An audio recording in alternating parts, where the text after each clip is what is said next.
Well, good morning. I'm Matt Turry, and I have the really fun job of hosting today. And I just wanted to let you all know that we usually start a few minutes after noon. It just gives people a little bit of a chance to sort of get into the room and wander in. Zoom has made a lot of our lives easier, but it's still, time is still a challenge. And we'll just wait a few minutes.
Well, it's about 2 past, so I think we can go ahead and get started.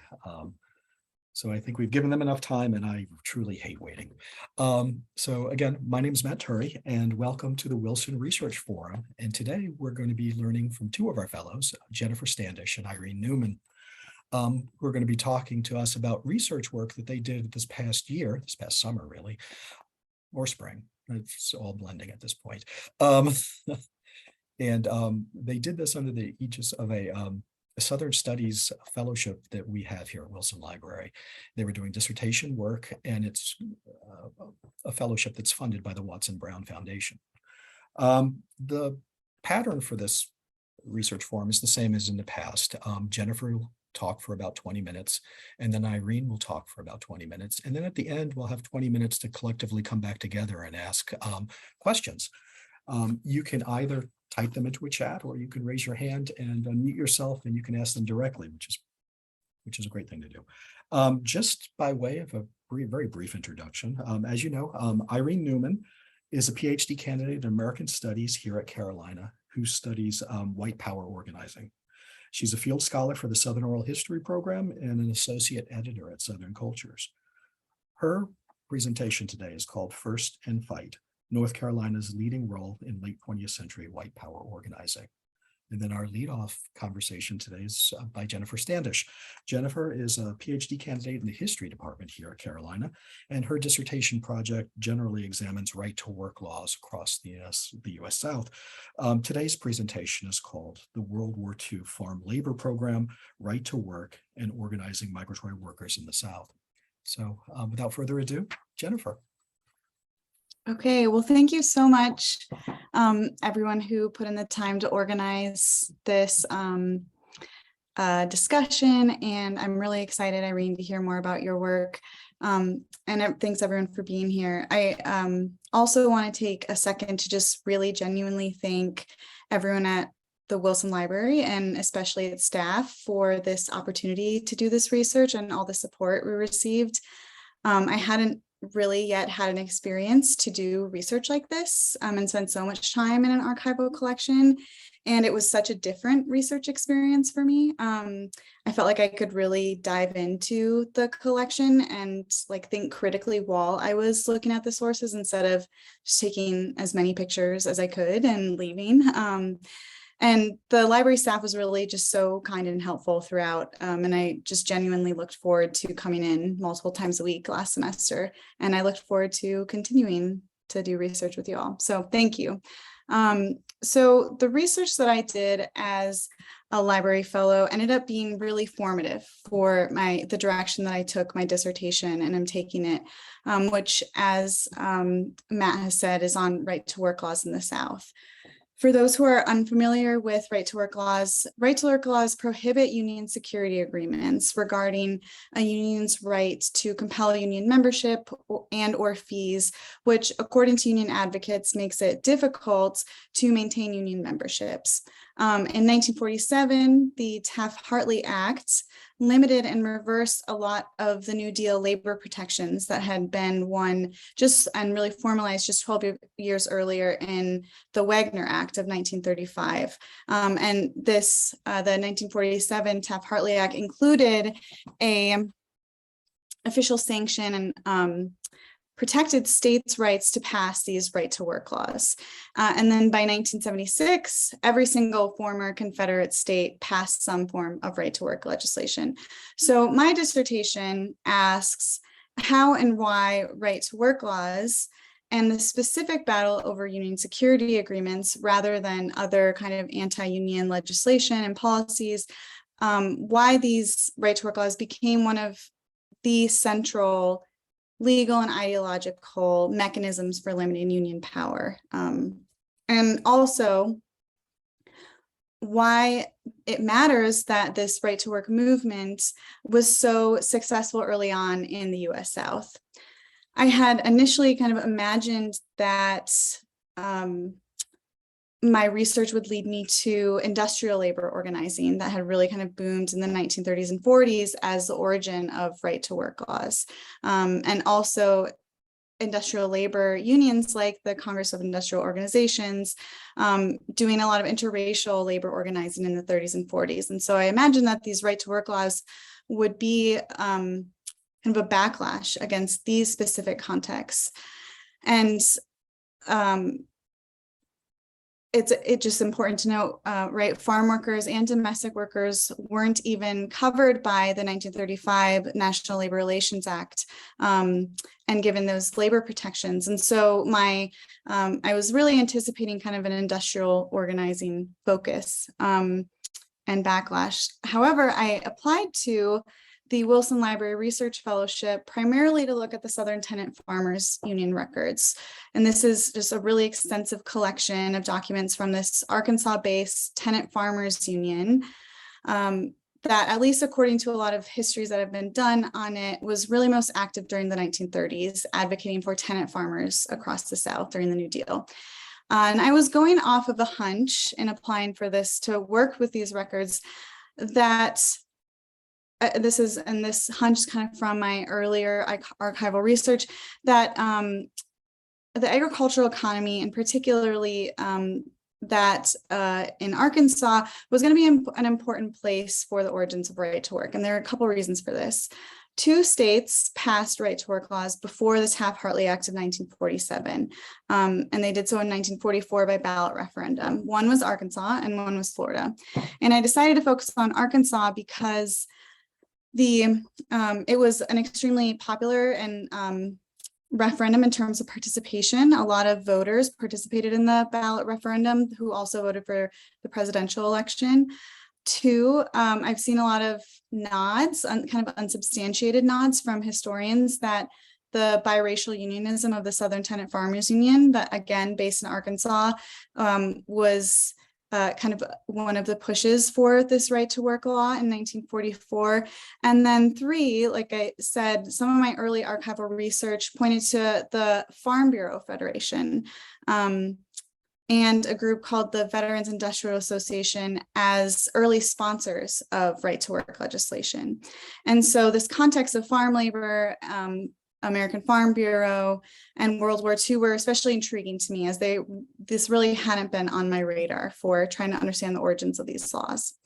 So going off of this hunch, I kind of dove into the Southern Tenant Farmers Union records, hoping they would tell me something, make sense of all of these kind of connections, and just tell me something, give me a direction. And pretty quickly into my research, I had kind of those aha moments, which was very exciting. And I'm going to share my screen now and just share some of the documents that that were really kind of influential in my research. Okay. Sorry, it's not showing up. The PowerPoint is not showing up. Okay.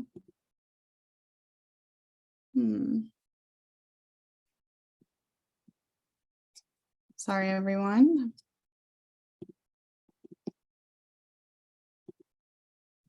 And it had just showed.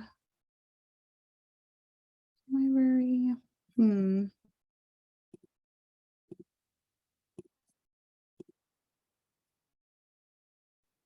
Just a second.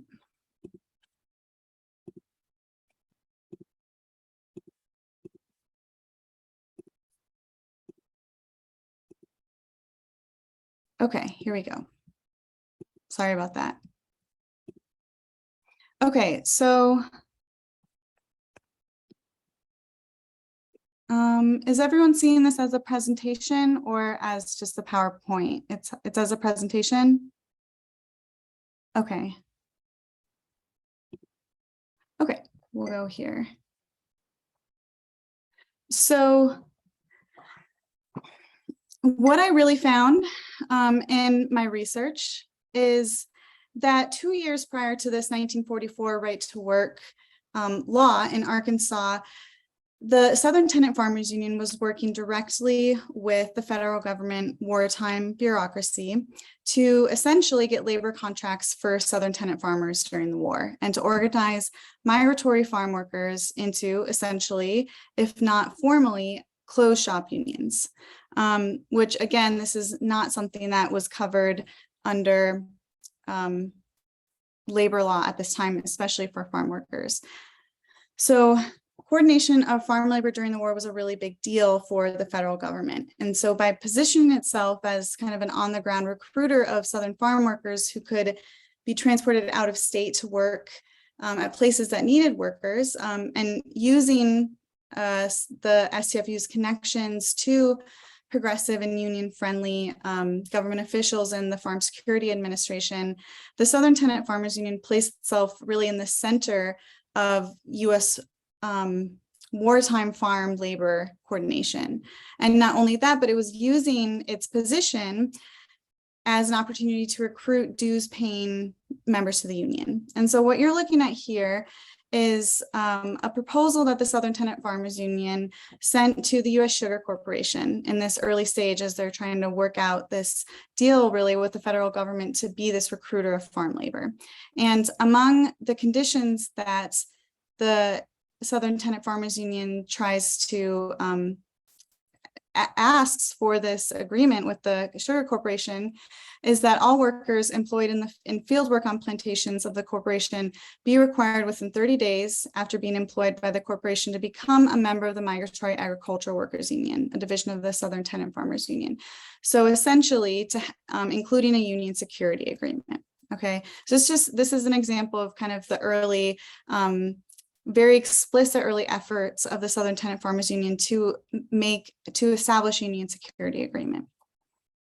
In this document, this is a letter that H.L. Mitchell, who at the time was the secretary, a general secretary of the Southern Tenant Farmers Union, and was doing a lot of this coordination with the federal government and really trying to get this farm labor program off the ground. He also, I believe, did a lot of curating of this collection, which I think explains a lot of his sources being in there. But he wrote this letter in response to a potential recruit for the farm labor program who had some misgivings about being asked to join the union in order to sign up for this government farm job, right, for the war. And Mitchell responds to him by saying that there is no requirement that you join our union, neither is there any requirement we help you get a job. So here he's again explaining that the situation is, yeah, for us to coordinate you getting this job, you need to join the union. Again, effectively a union security agreement. And then finally, in November of 1942, at the same time, the STFU held its annual conference. And there they were really setting themselves up to take full advantage of their role as recruiters of farm labor for the federal government during the war. And they resolved that officers, given that there's a possibility for now with the war, establishing conditions of employment, by negotiation with employers and in a lot of ways of the federal government, setting prices, et cetera, they resolved that officers and representatives of the union with approval of membership in a given area, negotiate contracts, establish wage rates, and working conditions for the membership. So these are some of the early documents that really got me in the direction of, okay, this is what's happening. And this is something that the American Farm Bureau Federation would likely react to, and might be an answer, a reason for this attack on not only the legal rights of labor in Arkansas at this time, but also the specific issue of union security in farm labor organizing.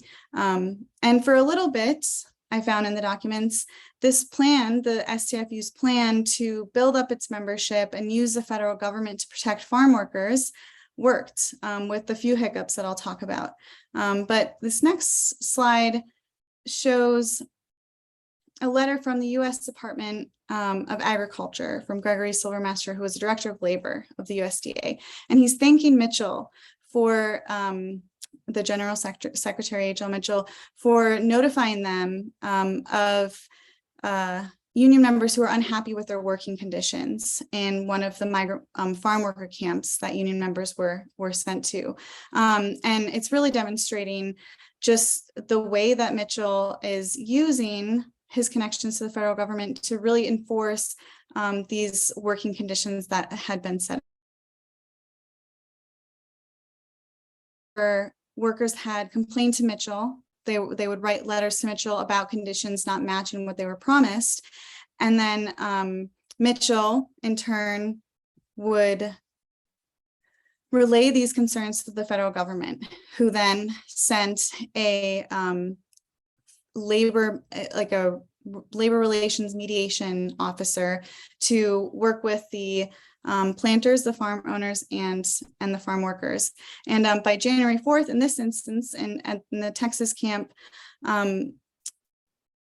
workers and planters had reached a resolution that included a 25% increase for workers' cotton picking rate, and a dismissal of their commissary charges, which they were really upset about, and then a few other working conditions. So less than 1 month after workers had contacted Mitchell with their concerns, they had come to a resolution. Now, what else showed up in my archival research was that it was really clear, at least from the perspective of these farm workers who were part of this program, that the Farm Bureau was reacting to their organizing. This was really crucial for me. This connection was really crucial for me because I was really trying to establish, again, why the Farm Bureau would have been so motivated to push for a right to work law in Arkansas in 1944. So really trying to connect this right to work law to this organizing during World War II, this farm worker organizing during World War II. And this is a letter from Anderson Johnson, who was a farm worker and union member in Florida at one of the migrant farm worker camps in Florida. And he's writing to Mitchell, reporting on his organizing efforts. And what he says is that he's been able to set up and recruit a number of farm workers to the union, but he's having trouble getting them to meet. And he says, on account of them coming in contact badly with the Farm Bureau, which is slowing down their success. He says, we have tried to have several meetings here, but meetings were thrown off by about half a dozen of these Farm Bureau people. I've been threatened to be put to death and thrown in the river. So these are the kind of examples of Farm Bureau interference that I kept seeing pop up in my archival research. This is a really kind of direct one, but also throughout the collection, there are examples of interference from at least groups that workers associated with the Farm Bureau. For example, there's a lot of reports of local officials from the U.S. Employment Office who were kind of known to be under the auspices of local Southern planters of the Farm Bureau, refusing to certify farm workers for transport to out of state to these farm programs. So just really kind of logistically trying to disrupt this program. So what I saw and what I gathered from these documents is that from about November 1942 through April 1943, there was a kind of battle of attrition around the implementation of this farm labor program, and especially the Southern Tenant Farmers Union's role in it, between the Southern Tenant Farmers Union, who is recruiting and organizing these workers, and their allies in the federal government with the Farm Security Administration, the U.S. Department of Agriculture on one side, and then on the other side, local government officials and kind of their associations with Southern planters who were really trying to resist the implementation of this program. The Farm Security Administration's control over the farm labor program, and thus the Southern Tenant Farmers Union's kind of central role in recruiting labor and really using the federal government to advocate for workers through the federal bureaucracy, ended more formally in 1943, when the Farm Bureau sponsored a law that shifted federal funds and labor protections from domestic workers like these tenant farmers to Mexican immigrant workers. And here, this is where the history of the Bracero program of recruiting Mexican nationals to work temporarily in the US as farm workers. This is where that kind of history comes in. And my first chapter kind of ends with this law and the consequences of it for the Southern Tenant Farmers Union's plans to really use this moment to organize tenant farmers and migratory farm workers. And here are some reactions from farm workers themselves to this 1943 law that, again, is really shifting sort of federal support for organizing domestic farm workers to the recruitment of immigrant workers, which is something that Southern planters were really pushing for. 3 years before organized labor, called the Taft-Hartley Act, the slave bill, or slave labor bill, this tenant farmer from Arkansas, A.B. Fowler, and this is his letter on the left here, wrote to H.L. Mitchell saying that, quote, "Mr. President Roosevelt, the world leader, has signed the slave bill, yet the poor are dying, shedding blood on the battlefields for right and freedom for all." So this slave bill that he's talking about is actually the 1943 law that is limiting this recruitment and transport of Southern U.S. citizen farmers to be a part of this farm program. Fred Davis, in this letter on the right, is writing to Mitchell and really very clearly makes a connection between the Farm Bureau and these laws that are supporting and pushing for the use of immigrant labor. And he says to Mitchell, you can see that, he's talking about Arkansas politicians really supporting this Farm Bureau program. And he says, you can see that this senator from Arkansas is working for the Farm Bureau and not a bit for the little working man. So I also found in the collection that after this bill really limited the STFU's formal work with the government in recruiting farm labor, the STFU tries to orient towards working directly with corporations to recruit these farm workers and really kind of continue this effort to recruit members to the Southern Tenant Farmers Union, and by working directly with corporations instead of using the federal government as a kind of middleman and enforcer. And that's something, those documents are something that I'm still working through and kind of is a next step of my research. But I wanted to share too another letter that was kind of represents one of my favorite parts of this research process. There were just a ton of letters from farm workers themselves, as you have kind of already seen, but it wasn't just, correspondence between government officials and union officials, but there were a lot of letters sent to the STFU leadership from workers themselves. And here's a letter from Ted Iwamoto, who was a Japanese American interned in Arkansas at an internment camp, who is just sharing his concerns with Mitchell about recruitment showing interest in being a part of this farm labor program, and this is in 1942.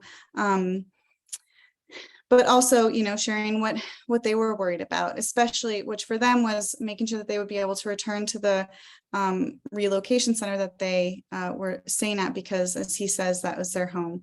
And this letter was particularly interesting to me because this having kind of intern Japanese Americans in the mix was just, again, not on my radar. And so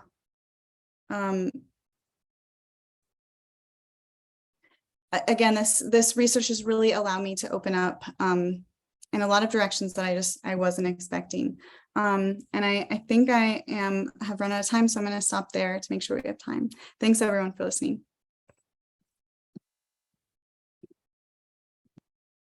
Thank you so much. There will be questions, I am sure. Now we're going to move on to Irene Newman. And just as a reminder, Irene's conversation with us today is called, I have the right piece of paper, First in Fight, North Carolina's leading role in late 20th century white power organizing. So Irene, floor is yours. Thank you. I can't talk and do my computer at the same time, so I'm going to go ahead and share screen and then get started. Cool. Thank you so much to Jennifer for sharing her wonderful research and for going first. And I also just want to echo Jennifer and saying thank you to Wilson Library. I became ABD in the spring, and so this summer was my first kind of big stretch of archival research for my dissertation. And it was really crucial to be able to do that with the support of the SHC staff and to be able to see other fellows in the archives over the summer. And as Jennifer said, I came in also with some ideas of what I might find and discovered some stuff that changed my thinking. And it was really big to be able to have that time to think about details and not be rushing through taking pictures in the archive. And also to have the opportunity today to kind of take a step back and see where my thinking is. So my dissertation looks at shifts in white power organizing in the late 20th century. And white power groups dramatically shift their organizing tactics in the 80s as their relationships and attitude towards state and federal government change. And a theme that I was not expecting that emerged out of my archival research this summer is the creation of the lone wolf tactic, which becomes the lone wolf myth that endures today. And that's what I want to talk a little bit about. Before I get started, I just want to say that I use activist and organizing to describe a really specific kind of labor and actions for social and political change. I use them as neutral terms, even though they're more popularly used to describe kind of leftist and progressive movements. And I think that using them to describe conservative and far right movements means that we can consider the full scope of organizing labor in these movements. So it's not an endorsement of this work, it is a recognition that there is significant labor that builds to violence, and we have to focus on what leads to these moments in order to understand them. Feedback on that I will take later. But I'm working on 2 chapters right now that kind of anchor my dissertation chronologically and also depend really heavily on the special collections in Wilson Library. One is about the Greensboro Massacre, specifically on the organizing work women did in those groups, as well as the emerging risk of infiltration. And the second is about Eric Rudolph, who successfully styles himself as a lone wolf. And I will say that I don't have an answer yet as to how so much of this organizing centers in North Carolina. I'm hoping that I get to that in the archives. I just know that if I draw a line around exactly what it is I'm talking about in my dissertation on a map, it is the border of North Carolina, and that I continually find evidence in the archives of people relocating to the state in order to participate in white power organizing here, and that's relocating from across the country. So I'm hoping that my future research will lead me to an answer, and I am happy to hear from anyone who has a lead on what that might be, but I'll get into what I do know, which is that the Greensboro Massacre is an event that takes place on November 3rd, 1979 in Greensboro, North Carolina. About 50 members of the Communist Workers' Party gather in Morningside Homes, which is a predominantly Black public housing project, for an event that they called the Death of the Klan March. This march was a protest of escalating Klan activity in the area that happened kind of throughout the year of 1979. And before the marchers are able to set off on their route, a caravan of Klan and neo-Nazi members drives into the neighborhood and opens fire on the group and kills 5 of the protesters. And there's a lot to talk about leading up to and around this event. And the SHC has really extensive archives, but I want to focus on 2 major factors in white power organizing with the Greensboro Massacre. And the first is the formation of the United Racist Front. In 1979, there are multiple Klan groups in North Carolina. Some branch up to David Duke's Knights of the Ku Klux Klan, and some branch up to Robert Shelton's United Klans, and others that branch up to Invisible Empire, Knights of the Ku Klux Klan. The point is there's a bunch of different kind of fractured claverns. And there's also a resurgence of neo-Nazi groups. So this includes the National States' Rights Party, the North Carolina Nazi Party, and the National Socialist Party of America. Leading up to 1979, kind of starting in the early winter and late spring, members of the Klan and Nazi parties start attending each other's events and marches where they'd previously been unaligned. One reason for this that's given by some members is that the Klan groups at the time are mostly made up of World War II veterans who are hesitant to align themselves with people who are wearing swastikas, but they start to set that aside in 1979 around their common goals of white supremacy and violence. So we can see here from the archives is the letter I found. It was actually between CWP organizers, but they are tracking this new alignment and the implications it might have for their own safety.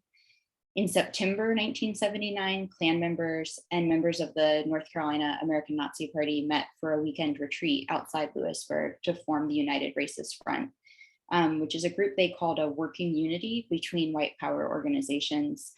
There is a Klan leader who gives an interview at the retreat who talks about how he sees white power groups as being like hornets in that they're more effective when they're organized. But this event is really an effort to leverage resources and networks, and about 100 people attend. There's kind of extensive paramilitary training while they're there. And the weekend is very public. Press are encouraged to attend and they want that coverage. And the United Racist Front continues organizing together after the weekend. So they're pooling money and weapons at meetings. And when the CWP starts to promote their Death to the Klan March, the United Racist Front poster screens throw with an image of a lynching and the text, "It's time for old-fashioned American justice," which those groups are doing together as the United Racist Front. And they meet outside town together on November 3rd to caravan into the CWP march for what becomes the deadly caravan. And this really visible collaboration also makes the United Racist Front vulnerable to infiltration, especially as at this point, the federal government is reinventing itself as an entity that proclaims to protect the rights of Black Americans and other people of color through extended civil rights or expanded civil rights protection and the end of Jim Crow legislation. And so there, even as white power organizers would come to fear this infiltration, in the case of the Greensboro Massacre, this infiltration becomes really public in the court cases afterwards, but also ends up being advantageous to the United Racist Front. There are 2 major known infiltrations, and the first is a man named Eddie Dawson. He is a longtime Klansman in North Carolina. He co-founded one of the Claverns, and he had also been an informant for the FBI for 10 years. By 1979, he was also an informant for the Greensboro police. He was known within the Klan for being extremely anxious about finding informants. In 1976, he led an internal trial that led to the very public dismissal of another leader for being an FBI informant. But as you can see here, he received public funds pretty repeatedly for information he gave to the Greensboro Police Department. But their relationship was a two-way flow of information and collaboration. The police provided Dawson with a copy of the CWP route and a schedule of where the police were going to be and when. So the attack was planned at a time when the police weren't stationed. Police don't show up until the United Racist Front have begun shooting, and they end up arresting both CWP protesters and United Racist Front members at the scene. The other kind of major infiltration that's happening with this group is Bernard Butkovich. He was an undercover agent with the US Bureau of Alcohol, Tobacco, and Firearms, and he joined the American Nazi Party. So this means that when the Nazis and the Klanspeople converged to create the United Racist Front, there are multiple infiltration operations happening, and they aren't coordinated with one another. So this is a recurring theme that's coming up in my research, which is that not just the state and federal government kind of repeatedly bungle, whether that's intentionally or unintentionally, their investigation of white power groups in a way that strengthens white power organizing, but that there's a tension between federal authority and investigation and local knowledge that often ends up undermining any genuine efforts to investigate white power groups. Oh, let me see if I can make this slide go through. Yeah. So the infiltration doesn't prevent the white power organizers during the Greensboro massacre. It's a catalyst for shifting attitudes towards recruitment and organizing. In newspaper interviews, Nazi leader Harold Covington claims that the federal government was trying to create violent clashes between radical groups so that they would murder one another. So creating a condition where the CWP and the United Racist Front are clashing. But nationally, what white power leaders are seeing is that the Greensboro massacre is evidence that infiltration could really bring down their widespread efforts. And they start to think through new approaches that don't involve really public organizing. In 1983, Lewis Beam Jr. writes an essay about a new strategy called leaderless resistance. Beam was a member of the Order, the Klan, and the Aryan Nations, so big major players in white power organizing at the time. And his theory was that white power organizers should work in small groups without a lot of visible communication between other phantom cells. And he argued that this would make groups less likely to be infiltrated to begin with. And as observed during the 3 trials that follow the Greensboro massacre, provide less evidence to be used in court. His goal is actually for white power groups to be misunderstood. He wants the white power movement to disappear from public consciousness. And one of the things that he discusses as a new strategy is camouflaging. So this would be blending in with more palatable movements to the broader public. In the 80s, 2 major movements here are the anti-tax movement and the anti-abortion movement. Also in this essay emerges the idea of the lone wolf, of planting acts of violence so that they seem to have been perpetrated by one unnetworked, unaffiliated person. And white power organizations do move into leaderless resistance over the next decade as they shift their strategies to hide coordination. And a lot of people think about Timothy McVeigh as the first major violent lone wolf with the 1995 Oklahoma City bombing. He's attributed as somebody who's working in isolation in the press and in court. And this happens even though prosecution had evidence that he sold copies of the white power novel, The Turner Diaries, at gun shows. He had once signed up with the Klan and he was attending their meetings, but they couldn't find evidence of official collaboration with other official members of white power groups. This includes going down to having, not finding traces of bomb materials on his clothes or his body, which indicate that he was with a larger crew that was mixing a bomb. So essentially the prosecution knew that McVeigh was part of an organized white power movement, but they could only prove that he had operated as a lone wolf. However, Eric Rudolph was sentenced to death. He was killed by the state by lethal injection in an execution with a very short waiting time. And so his one very significant act of violence and the press interviews after are the end of his white power organizing. And so I am arguing in my research that Eric Rudolph, who's radicalized by many of the same events as McVeigh, begins his 2-year series of bombings a year after the Oklahoma City bombing He bombs the Atlanta Olympics in 1996, and in the next 2 years bombs 2 abortion clinics and a lesbian bar before federal authorities link his name and identity to the bombings. He's very clearly using both the camouflaging and lone wolf tactics. And as soon as Rudolph knows the FBI is looking for him, he retreats to the North Carolina mountains, where he lives in caves in the woods for 6 years before he is caught and incarcerated. And he remains in prison today. So my argument is that Rudolph represents a new kind of lone wolf possibility to his peers in the movement, which is that he's someone who commits violence and then retreats on his own terms. So for the years that he's in hiding, he's an aspirational and inspirational figure, in that he's someone who's pulled off this feat and could conceivably have been whisked away by an underground white power group, or otherwise was continuing organizing outside the public eye. And he basically writes that himself. So Rudolph, as with many other white power activists who've been exposed, contained, and promoted by incarceration, wrote a memoir that his brother helped to distribute on the outside. A real ethical concern that I have in my research is how I can access materials without financially or otherwise supporting white power organizing. And so I'm really fortunate that Wilson Library has a copy of this memoir that is available for reading only in the reading room. And in my dissertation, I'm reading this memoir alongside a white power novel by Harold Covington, who is one of those leaders in the Greensboro Massacre.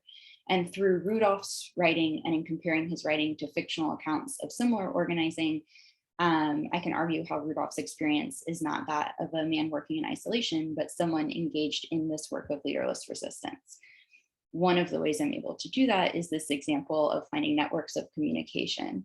Rudolph is somebody who leans really hard into camouflaging and thinking about aligning himself with movements that have political traction, like anti-abortion organizing and homophobic campaigns.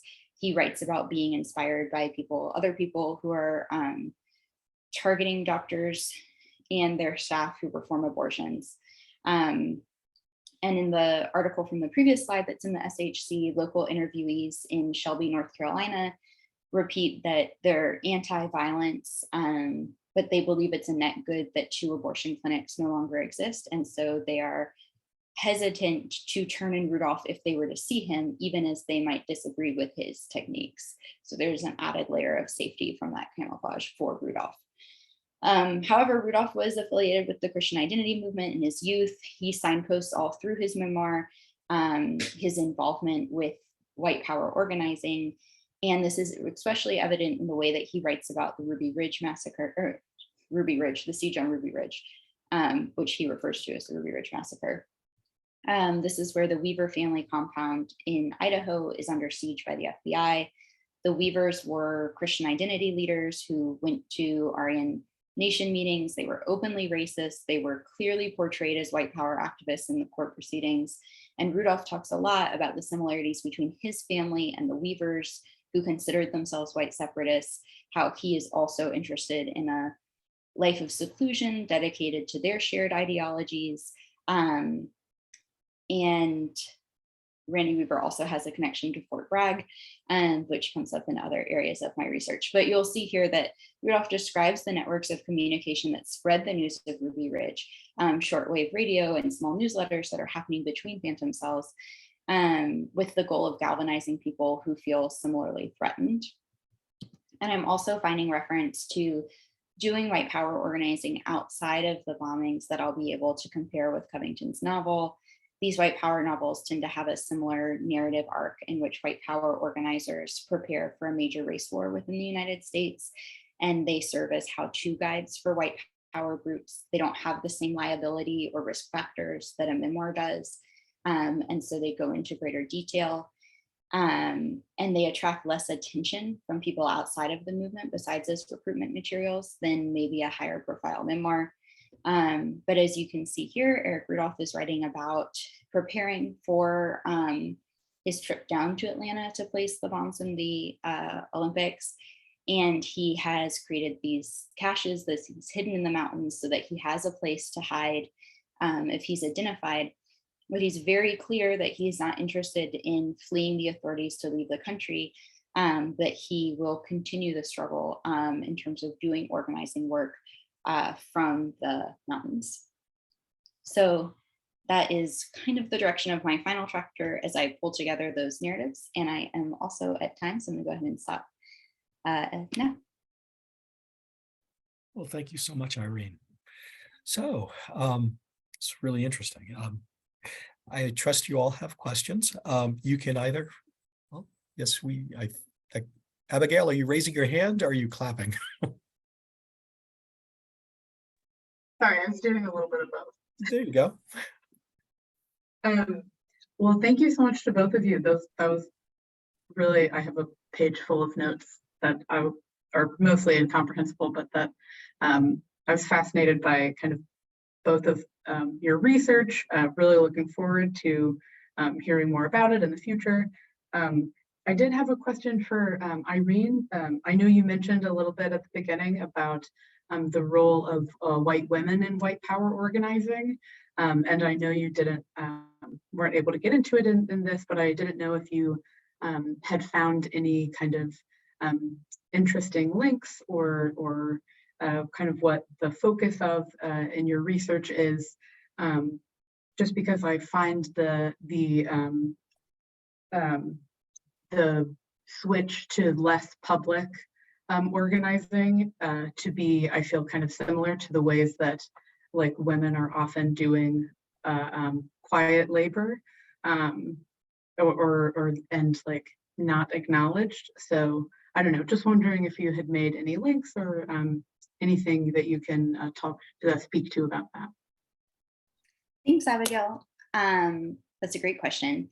And there are a lot of materials in the archive that point to this. I would say, like in many organizing movements, this is labor that is not always recognized as labor, which is exactly what you're getting at. So this includes communications, public relations, fundraising. These are all led or is work that is taken up by women. I call it feminized labor in my work.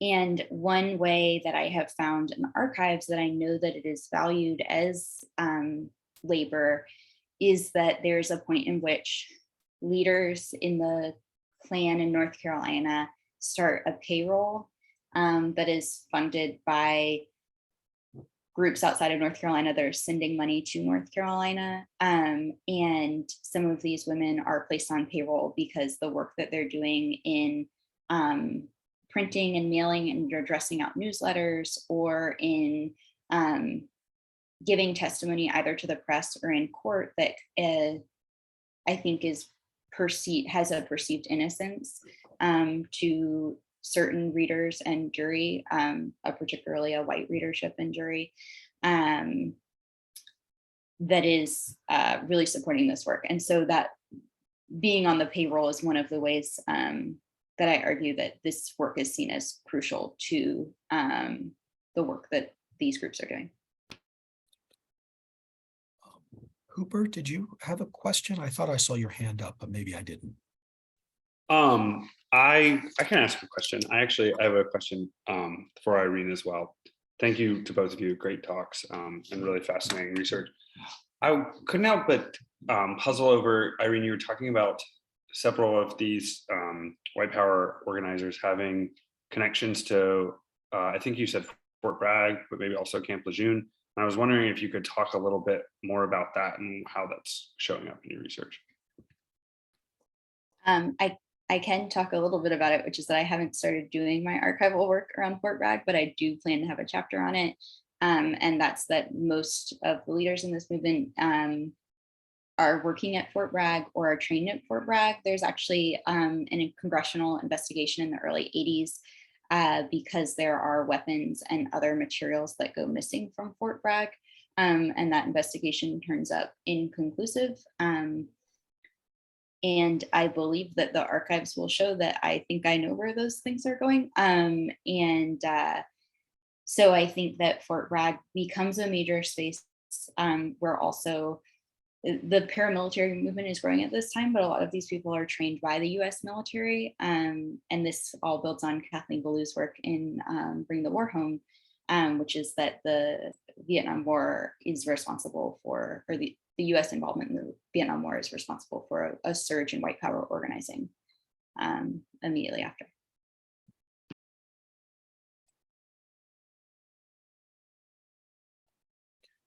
While I wait for a hand, I just have a quick question.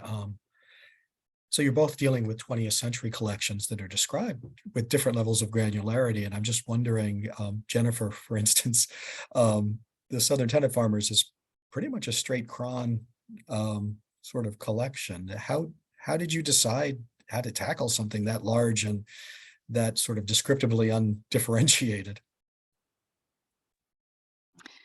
Yeah, I mean, I feel like I really was just kind of, the plan was to just like dive in and see what I found and this is where being able to have the time to make choices and reorient myself while I was doing the research came in really handy, like having 80 hours that I needed to do. And the archives was just super helpful for that. So I just, I think I selected some boxes like a couple years before the 1944 right to work law, because it's really where my research was centered, is like trying to make a connection of like what's happening in 1944 in Arkansas. And then a couple years after, and took a look, and after seeing what kind of orienting myself to when certain parts of the collection we're talking about, then I felt like I became more familiar with like kind of the logic of the collection, and also like what dates would also be important to look at.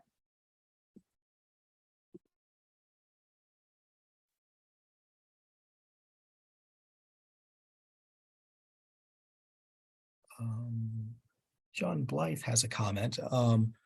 Harold Covington grew up in Burlington and then moved with his family to Chapel Hill as a 10th grader, graduated from Chapel Hill High. There's an interview with Covington's brother in which he suggests one of the incidents that may have caused Harold to develop his bigotry.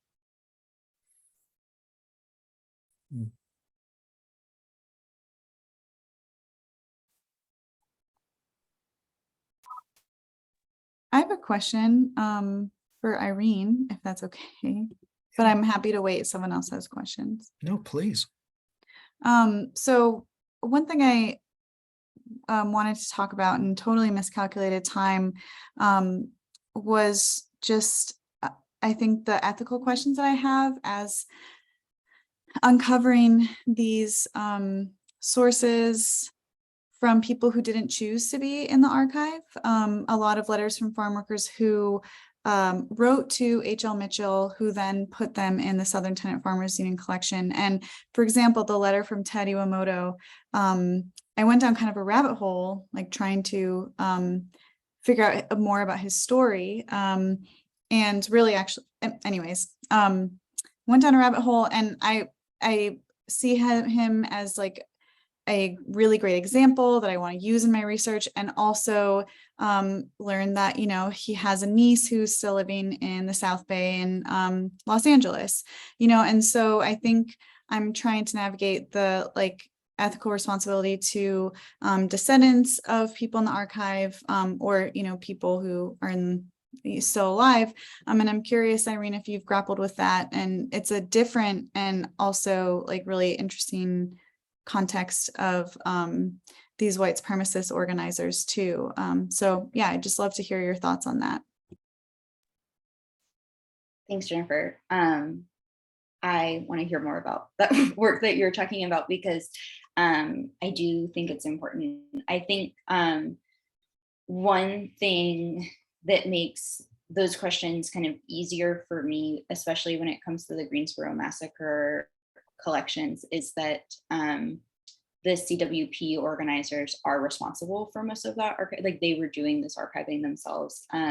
They've done interviews with the Southern Oral History Program. These are organizers who were creating archives that they wanted to be public, though that doesn't mean that there's not kind of the exact same thing you're talking about. in terms of like correspondence being included with somebody who hasn't consented to be a part of it. In the case of the work that I'm doing, some of these white power organizers are no longer alive. Some of their family, I think, would maybe not be wild about the way that their family is being characterized, but I think that they were like pretty clear and publicly dedicating their lives to white power at the time that they were alive, and can continue to be held accountable for those decisions. And I think it gets a little kind of trickier with some names that become more tertiary, especially when I can't read these, for instance, Eric Rudolph's memoir as a reliable narrator. So I think about him as an unreliable narrator. And so when he names other people who maybe I'm less familiar with from the archives, I feel like I need a few different sources to make sure that the person he's talking about is actually somebody he's organizing with, if that makes sense. Which is one way that I'm thinking about it right now. But I like that. I want to continue to talk to you later about this. So, Matt, can I, this is Howard Covington. Can I ask a question? sure. I'm not to be confused with Harold Covington. Although we lived in Raleigh at the same time, and I would often get his phone calls. He was running for the city council, and even the Raleigh Times identified me as the candidate one time. I've covered the Klan from the 60s all the way through the 80s. And there's a big difference between what we saw in the 60s when the Klan was very strong in North Carolina and what we saw in 1979 in Greensboro. I think it is important for researchers to not compare the two as closely as it is easy to do.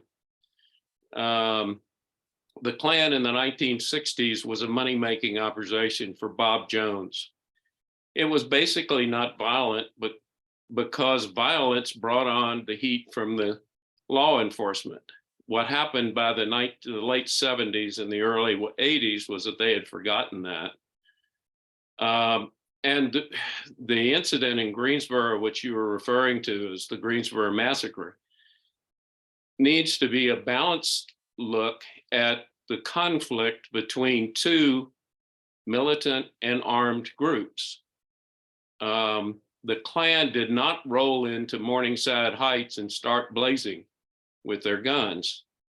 The CWP set up that meeting to provoke the Klan and wrote about their intentions to provoke the Klan in newsletters to their headquarters ahead of that.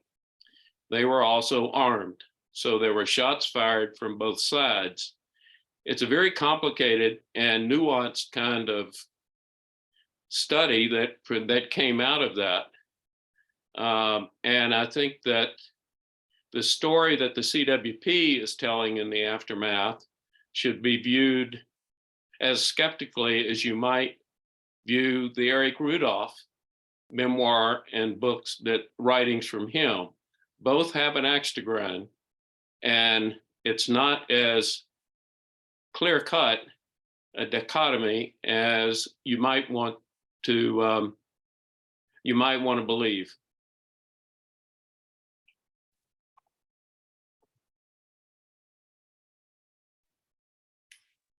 Thanks, Howard. I can respond to that as a comment because I don't think there was a question in there, which is that this is an overview of a much longer chapter of my dissertation where I talk about both the CWP and the United Racist Front as organizers who are working to push for certain social and political change.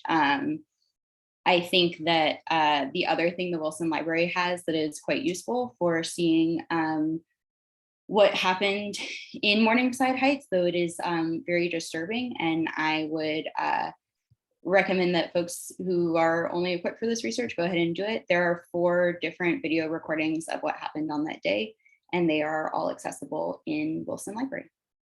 Yeah. Thank you. I do have a question in the chat from Professor Ferris. So Irene and Jennifer, how does your research relate to contemporary events in our lives today?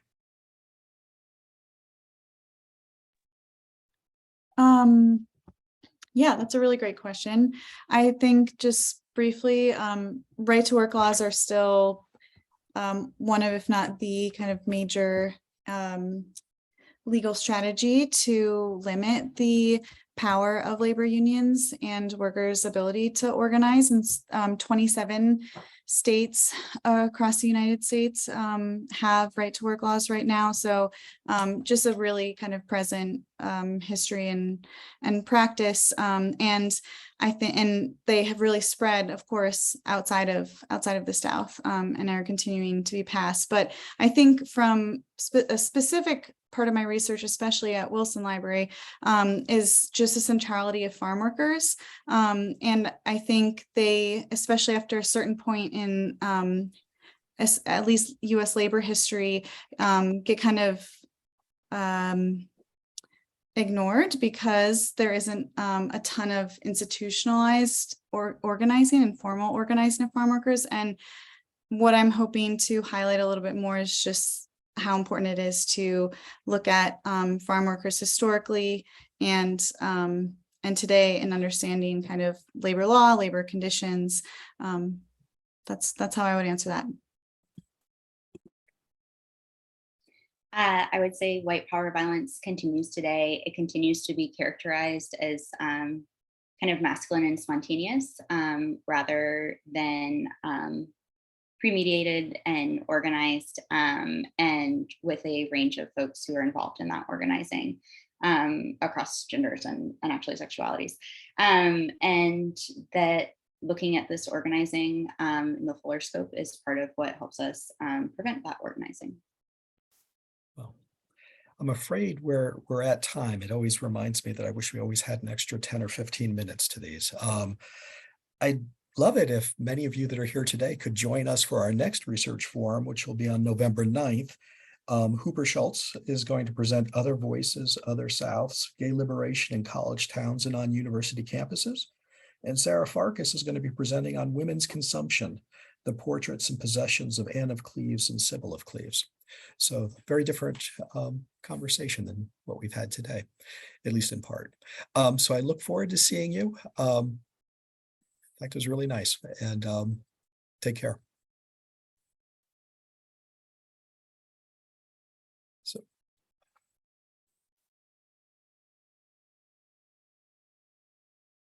Irene, if you guys have a second. Oh, I think Jennifer's already checked out. We're just going to sit around and talk to you for a few minutes. I hope you can see all the chats. Lots of nice words.